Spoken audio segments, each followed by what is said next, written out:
We will learn how to edit a file in Plesk File Manager. This tutorial assumes that you have already logged into your Plesk account. If you want to know how to log in, watch our tutorial on how to log in to Plesk. In the left sidebar of Plesk account, click the Files option.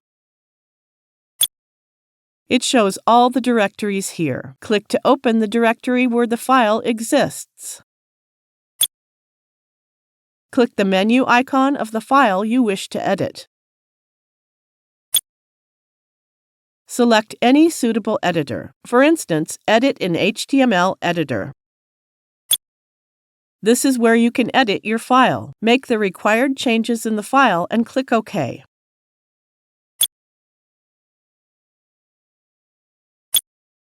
Now you know how to edit a file in File Manager. Thank you for watching.